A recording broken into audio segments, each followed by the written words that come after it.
So, Dennis, you were about to make your comments when Bright had to come in. He has a flight to catch, so he's done with us. Thank you. Yes, I'm sure I'm not the only one feeling this way. We've been bombarded with a lot of information, a lot of assumptions, hypotheses, and I think that Bright's assumptions and hypotheses are rightly so because we have brought it upon ourselves. To be very honest, why are we even doing this? You found somebody have committed a crime. You are the Attorney General. Do your investigation. Finish it. Sometimes, even you media houses, you have reporters in the court. Several cases, some are even worse than this that are in the courts. When the courts start their hearing, a lot of information will come out. And at that point, it will no longer be assumptions and hypotheses. There will be information that are being divulged in the courts, and then we can also consume some. We are here simply because we attempted to combine politics with law. And that's why we are doing this to ourselves. Because, 30 minutes presentation from Bright, and it's all assumptions. What if it comes out that, if we realize that, should it be the case that... It's not all assumptions. So, 90% something. That is what it is. So if it's 90, then it's all. That is what it is. He makes an emphatic statement. Like what? That the claims do not hold water. According to him, he is not the court. So that's an assumption. It's an assumption. You're not the court. You're not the court. You're not the judge. So according to you, that is it. This is different from the court. No. On what basis is he saying that? According to him. That is what it is. The only person in this country, or the only persons who can make such an emphatic statement are the courts. Otherwise, what you say, what I say, what counsel says, what doc says are all assumptions. You can't separate what is happening now from what is going on in the court. I am saying that what he is saying, it's his view based on hypothesis.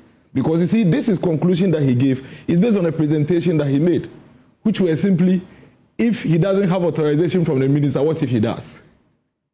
Did we even know that there was authorization from a national security coordinator? We didn't know until the issue came up, and then later that also popped up. So there are so many things we may not know at this point. So many things. Why? Why are we spending 1 hour, 2 hours to discuss something that will ultimately find itself in the court? Even the Attorney General himself has come out to say that, hold the man in jail for me, because I'm still investigating. And then you say that if he didn't know for a fact, he doesn't know for a fact. That's why he's still keeping the man in jail, so that he continues his investigations. He knows for a fact. Have you seen the charge sheet? I am coming. If you have concluded your investigation, you won't go to the judge and say, he's still interfering with investigation. Give me time. I need to finish investigation. That's what we know for a fact. That is what in the past week he has told the judge. That hold the man for me, because I'm still investigating. Why are we doing this ourselves? I'm not holding breath for anybody. I am only saying that we shouldn't mix politics with law. And you are the lawyers, you know it. So you found out that this gentleman may have committed some crime. Then you came to hold a press conference. In fact, you almost, or should I say, even pronounced him guilty. And even said that you are very sure that if he doesn't come and negotiate, he may go for 25 years. And added so many things. You went on to list things, properties, and all. So you see, in the first place, you created a certain impression in the minds of the Ghanaian public that the man is guilty. And let's be fair, that was what was done. And Samson, do you think it would be fair for this to happen to you? No matter the crime you've even committed. When we have a law that even describes a murderer as not guilty until proven same, what was done to the gentleman? Do you think it would be fair on you? Because even today, if this man should go through the court processes and come out not guilty, he can never take off the taint that has been placed on him. Oh, why not? How? The number of people, you know how media works. Sometimes I always tell people, one of the reasons why when I'm on media platforms, I make sure that when somebody says something and I don't let it pass. Because you see, the number of people who are watching this now, you may not have all of them watching you tomorrow morning. So there are people who watch the Attorney General or listen to him just in a car, in a trotro, and didn't even have the chance to listen to him, his second presser on the gentleman. There are some who listen to the Attorney General and have not had the chance to see this letter the gentleman has written. So all I'm saying is that we say we run a country by law. And and the country's law are clear. I am not guilty until proven same. We should just slow down on this matter. You see, if you read, do you classify the U.S. as an advanced democracy? Yes, very much. Okay. Do you know what the DA's departments do? What do they do? The district attorneys. What do they do? When they have matters of public interest, they call the press. That's what they do. They don't. I've never seen any DA or anybody hold the press and declare somebody they have guilty and say that he is going to go to jail for. They do, and they tell you that's why they are going to court. I haven't seen. That if they are not sure that the person will be found guilty, they will go to court. I haven't seen that. You have seen it. Okay. But the point here is that it is the reason why today you read the man's statement and he says, "I am here in jail. I am being accused and almost being tried in the public space for stealing a certain 49 million. As a result of that, even other unrelated things are being connected to it." I mean, I listened to Brighton, almost about 40% of the things he said are not related to the specific charge, the 49 million. He's not talking about, doing something without authorization, and talking about the laws and procurement and all those things, and budgeting for national security. That is not related to the specific matter. But he says that I am quite hesitant in divulging certain information to my interrogators because I know what is involved. But over the past weeks, I've been attempting to meet you, the National Security Coordinator, but I believe that because of your busy schedule, we haven't been able to meet. Considering the exigencies of the situation, I have to now write to you. And in my current position, I am telling you that you may have found out by now, and he has that in his statement, as you may have realized by now.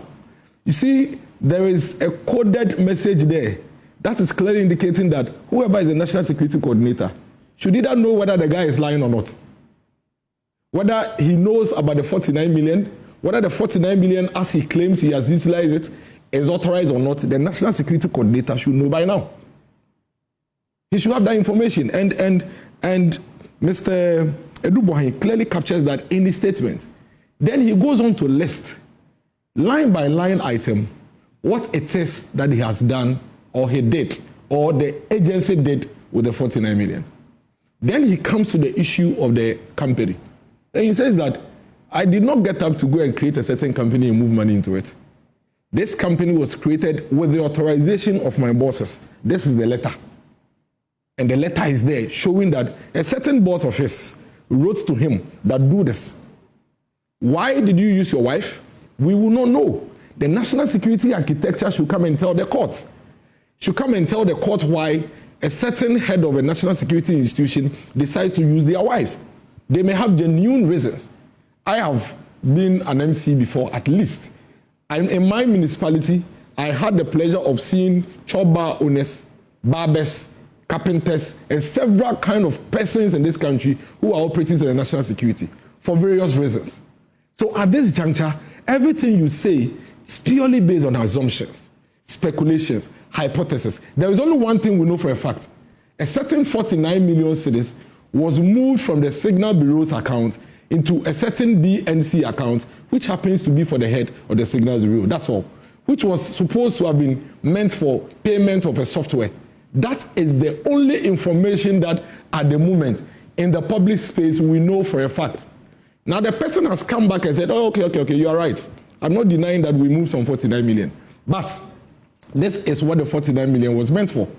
And this is why the 49 million found itself in the BNC account. Now here we are sitting down now with two, call it contradicting information. Attorney General is saying one thing, the defendant is also saying another thing. And then we are here using hypothesis to determine one of them being right or wrong. At the moment, Samson, you and I, neither of us here can determine whether what Mr. Adu-Boahene has said is factual or not. None of us can do that. We can ask questions. Yes, that is the only extent. Including that the Attorney General's charge sheet and the accompanying statement are emphatic and conclusive that monies have been stolen, there's been money laundering, there's been defrauding, and there's been causing financial loss. That there was a purported plan to purchase an installation. And the monies that were supposed to be advanced to the ICS holding that company were giving. As we sit now, we don't have that equipment, but monies have been paid. Okay, so you see, that is why I keep saying that we are just hitting ourselves and some people are getting BPs for nothing. It's a matter of fact. Even the defendant has not denied that some 49 million cedis was moved. But these things you are stating that the Attorney General has charged, the Attorney General is not the court. Doesn't the Attorney General of this country go to court all the time and lose? So the fact that you've indicated certain things in your charge sheet are not necessarily factual or conclusive. That is why you are going to court. You have to go to court and go and prove and provide evidence to your charges on the sheet. The defendant also has the right to also defend himself. So here you are, you've listed plenty of things. The gentleman has also written and also provided some information to his defense. And even gone ahead to say that National Security Coordinator, now that you have the benefit of more information on this subject matter, I advise that you engage your colleague because I have a right to defend myself and I'm still holding on to more information. You call it blackmail. Why are you calling it blackmail? Doesn't the Attorney General also know that the person you are trying to prosecute cannot be prosecuted like any other citizen? Which is also fact. You know that. Because of the role that he plays in this country. No, please let me. Because of the role he plays in this country. So something. The charge sheet means nothing. The charge sheet is only things that you claim you have information on. The defendant's also, his letter is also nothing. His letter is also claims of what he thinks are his defense. That is why I think we shouldn't be going around these circles. We should simply go to the courts. Go and adduce your evidence that you have on the gentleman in court. Give him room to also come and adduce evidence to whatever it is that he is indicating as his defense. But you bringing in other things and he has houses, so what? Something, you work at multimedia. You are a lawyer. But I'm sure you have other businesses. So if I come and pick your multimedia salary and say, something you tell this we how much they make and see all these things you do, it doesn't necessarily mean that you are a thief. I must prove that indeed which other property or asset you have actually connects to whatever it says that I claim you have stolen. In the courtroom, Adu-Boahene has the right to be absolutely silent and not to say one word and allow the Attorney General to prove his guilt up to a certain point. Yes. No, but let me conclude. Just give me an indication of conclusion, I'll conclude. Okay. So the point I'm making is that all these hypotheses and speculations and if, as a matter of fact, I can also tell Bryce Simmons that yes, the National Security Minister authorized it. Then it negates every other assumption he's making. That yes, the National Security Council is also aware. Then it negates everything. We don't know these things for a fact. So all these charts and attempts to, create a certain correlation based on some formulas, they do not help in law. We are just doing politics with the matter. The Attorney General should freeze all these public engagements. Mr. Adu-Boahene should cease writing anymore. After all, he knew the kind of sensitive role he was going for. He's been a national security couple. He understands what comes with the job.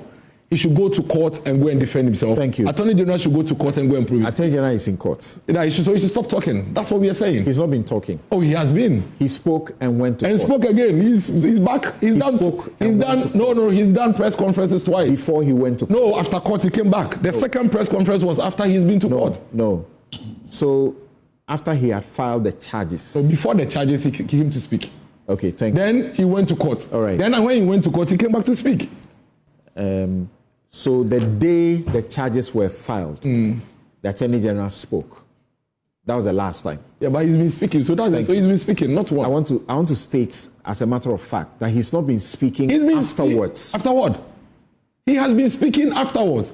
The day he came to do the last press conference he did, were they not already in court? That was the day the charges were filed. But it was after the court. So the fact I'm bringing out is that after that, the Attorney General has not been speaking. That is speaking twice. That is what you should do. Thank you. That's speaking twice. Thank you.